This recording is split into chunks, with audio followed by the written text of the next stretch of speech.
Hello friends, स्वागत है आपका आर के क्लासेस में। दोस्तों, आज की क्लास में हम लोग पढ़ेंगे डिजिटल उपनिवेशीकरण, भारत में इसका क्या प्रभाव है और आधुनिक दौर में भारत कहाँ तक जो डिजिटल उपनिवेशीकरण हो रहा है इसमें कहाँ ठहरता है, इसके लिए क्या समस्याएं हैं, इन सभी पर विस्तार से चर्चा करेंगे। साइंस एंड टेक का महत्वपूर्ण प्रश्न बनता है। वीडियो शुरू करने से पहले सबसे पहले हम उन साथियों को धन्यवाद देना चाहेंगे जिन्होंने हमारी मदद की है, और उन साथियों से अपील है कि आप जितना चाहें, अगर आपको जो भी इच्छा हो आप ज़रूर हेल्प करें, क्योंकि ये जो भी आप लेक्चर सुन रहे हैं इसमें ना ही आपको प्रॉपर आवाज़ सुनाई देगा, शायद पिक्चर भी जो है, टेक्स्ट जो आप देखेंगे वो भी क्लियर नहीं दिखाई देगा।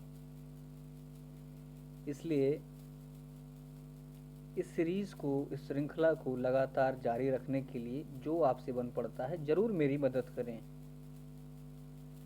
चाहे आप इसे जिस रूप में समझें, कहने का अर्थ ये है कि कई लोग जो है मेरी इस मदद को गलत भी ठहरा रहे हैं। खैर, मुझे ऐसे लोगों से कोई फ़र्क नहीं पड़ता है। अगर आप वाकई में चीज़ की महत्ता को समझते हैं, लेक्चर्स आपको अच्छा लगता है, इम्पोर्टेंट लगता है, तो आप ज़रूर सहयोग करें जो आपसे बन पड़ता है, ताकि एक अच्छा जो है यंत्र लेकर के प्रॉपर तरीके से हम लोग आगे बढ़ सकें और लगातार जो है एक दिन में जो है 2 या 3 लेक्चर को कंप्लीट कर सकें। इसके अलावा एग्ज़ाम के नज़दीक आने पर स्टैटिस्टिक्स की जो है कुछ लाइव क्लास भी हम लोग कर सकें। तो चलिए शुरू करते हैं।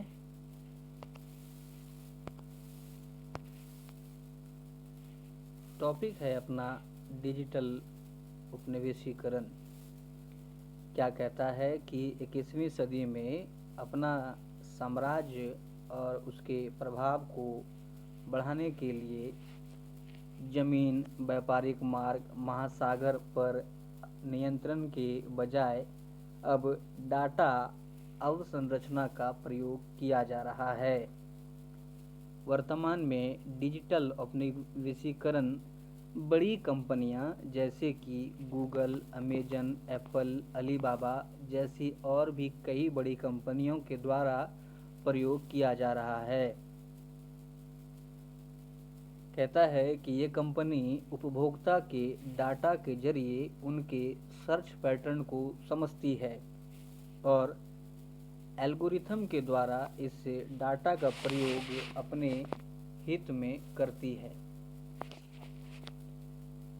ठीक है, जैसे कि अगर बात करें, आप किसी मोबाइल फ़ोन के बारे में सर्च करते हैं, अलग अलग तरह के मोबाइल फ़ोन के बारे में, तो आपके सर्च इंजन से ही उसे पता लगता है कि आपका फ़िलहाल ध्यान किस ओर है।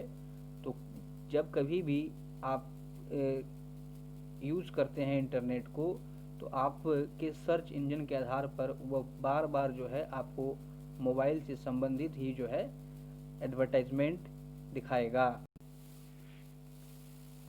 आगे अगर बात करें तो कहता है कि ये प्रक्रिया जो है लगातार कंपनियों के द्वारा इसका प्रयोग किया जाता है और इस प्रक्रिया को और भी बढ़ाने के लिए कंपनी क्या करती है, तो पहले आपको सुविधा प्रदान कराया जाता है जिससे कि इसमें आप और इंटरेस्ट लेते हैं और इसका प्रयोग धीरे धीरे एक आदत बन जाता है।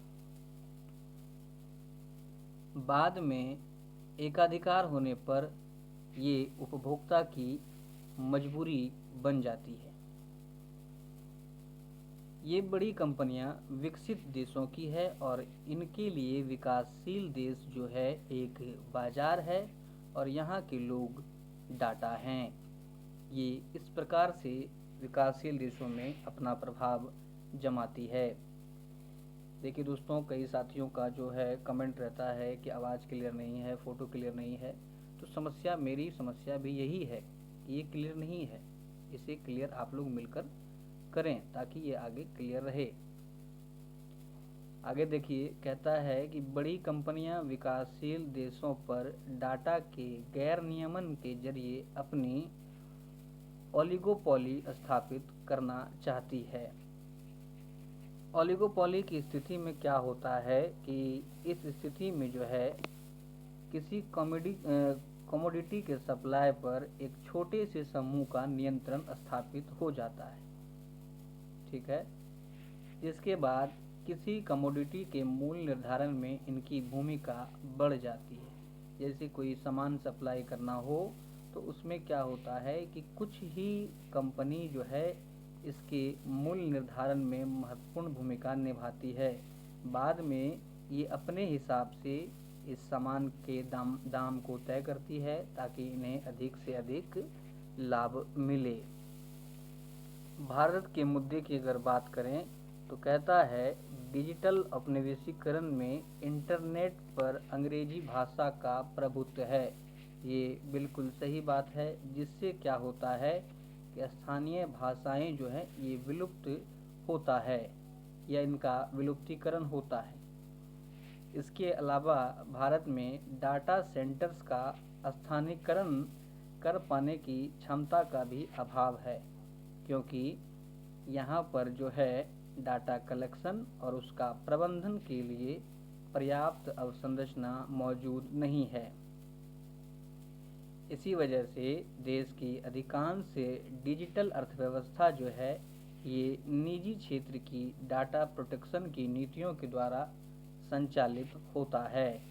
तो हमारा अगर बात किया जाए डिजिटल इकोनॉमी जो है ये कौन संचालित करता है, तो निजी क्षेत्रों के द्वारा इसे वर्तमान में संचालित किया जा रहा है। भारत की डिजिटल अर्थव्यवस्था में शामिल ज़्यादातर कंपनियां जो हैं ये विदेशी हैं, और ये कंपनियां विदेशी हैं जिस कारण जो है डाटा सुरक्षा एक चिंता का विषय है। कोरोना महामारी के कारण सामाजिक और आर्थिक गतिविधियां जो है ये ऑनलाइन ही ज़्यादातर संचालित हो रही है। बात करें तो हाल फिलहाल के समय में ऑनलाइन का जो दौर है ये काफ़ी तेज़ी से बढ़ा है, जिस कारण यह कहा जा सकता है कि भविष्य जो है अब ऑनलाइन में है। और ऐसे में डाटा संरक्षण को करना जो है डाटा संरक्षण को करना अनिवार्य है। सबसे बड़ी बात है कि आम जनों में डाटा की निजता को लेकर जागरूकता का भी अभाव है। वर्तमान में निजी डाटा का नियमन सूचना प्रौद्योगिकी अधिनियम 2000 के तहत सूचना प्रौद्योगिकी नियम 2011 के तहत जो है किया जाता है। इसके तहत अगर डाटा के उपयोग में लापरवाही होती है तो कंपनियों को जिम्मेदार माना जाता है, लेकिन केवल जिम्मेदारी से ही काम नहीं चलेगा। वर्ष 2018 में बी.एन. कृष्ण समिति की सिफारिश पर data draft personal data protection bill जो है ये सौंपा गया, लेकिन इनके अनुसार तब से लेकर के अब तक डिजिटल अर्थव्यवस्था का प्रयोग काफ़ी तेज़ी से बढ़ चुका है। ऐसे में पूर्व के कानून जो हैं ये वर्तमान स्थिति को संभालने के लायक नहीं है, इसलिए एक अन्य ठोस कदम उठाए जाने की भी आवश्यकता है। बात करें पर्सनल डाटा प्रोटेक्शन बिल 2019 की, तो कहता है कि बिल निजी व्यक्ति से संबंधित डाटा का नियमन करता है। व्यक्ति या संस्था जो डाटा को प्रोसेस करने के मकसद को निर्धारित करता है उसे डाटा फ्यूडिशरी कहा जाता है।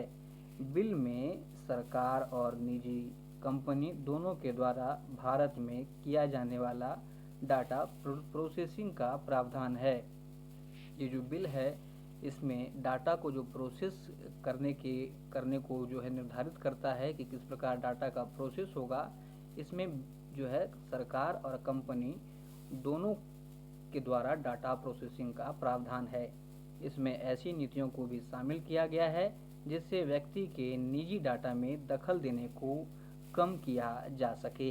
कहीं न कहीं प्राइवेसी को जो है स्थान दिया गया है। अगर बात करें अन्य देशों में डाटा नियमन का प्रावधान, तो देखिए यूएसए में कहता है national security and personal data protection act के तहत डाटा का नियमन किया जाता है। बात करें यूरोपियन यूनियन में, तो जीडीपीआर द्वारा डाटा की निगरानी की जाती है। दक्षिण कोरिया में डाटा ट्रांसफ़र करने हेतु संबंधित व्यक्ति की अनुमति को आवश्यक बना दिया गया है। अगर बात करें चीन एवं रूस में, तो डाटा के स्थानीयकरण के लेकर के वहाँ के नियम काफ़ी ही विस्तृत और व्यापक हैं। देखिए आधार मामले की सुनवाई के दौरान नंदन नीलेकणी के अनुसार डिजिटल उपनिवेशवाद को लेकर त्वरित एक रणनीति की आवश्यकता है, क्योंकि ये तकनीक से ज़्यादा नीतिगत मसला है। डिजिटल इंडिया मिशन को बढ़ावा देकर डिजिटल अवसंरचना निर्माण को भी बढ़ाया जा सकता है। इसके अलावा कंपनियों को स्वतंत्र डाटा पॉलिसी की इजाज़त दी जा सकती है, लेकिन एक राष्ट्रीय स्तर की संस्था के द्वारा इन कंपनियों की डाटा पॉलिसी की मॉनिटरिंग करवानी आवश्यक है। और इसके लिए एक बड़ी स्वदेशी फिनटेक कंपनी की आवश्यकता है। भारतीय स्टार्टअप को बढ़ावा देकर भी इस मुकाम को हासिल किया जा सकता है। कहता है कि इस प्रकार की तकनीक की आवश्यकता है जिससे कि यूजर के पास ही नियंत्रण हो कि डाटा कंट्रोल किसे देना है। ऐसा नहीं है कि आप जो डाटा का प्रयोग करते हैं उसका क्या यूज होना चाहिए, ये कोई और भी निर्धारित करे। प्रधानमंत्री ग्रामीण डिजिटल साक्षरता अभियान जैसे नवाचारी पहलों को बढ़ावा देने की भी ज़रूरत है। सही नीति एवं कानून के माध्यम से भारत जो है डिजिटल उपनिवेशवाद से प्रतिस्पर्धा में बेहतर साबित हो सकता है। तो डिजिटल उपनिवेशवाद से संबंधित इतने महत्वपूर्ण फैक्ट को हम लोग लिख सकते हैं। इसमें होगा तो आपका एक टेल प्रश्न भी ऐड हो सकता है, उसका चर्चा आगे करेंगे अगर सब कुछ ठीक रहता है। फिलहाल आपको जो इस लेक्चर में जो भी परेशानी हुई उसके लिए माफ़ी चाहते हैं। अगर आप नए हैं तो चैनल को सब्सक्राइब करें, पास वाले बेल आइकन को ज़रूर दबाएं। सबसे बड़ी बात, जो हमारा मुद्दा चल रहा है उस पर ज़रूर आप अमल करें। धन्यवाद।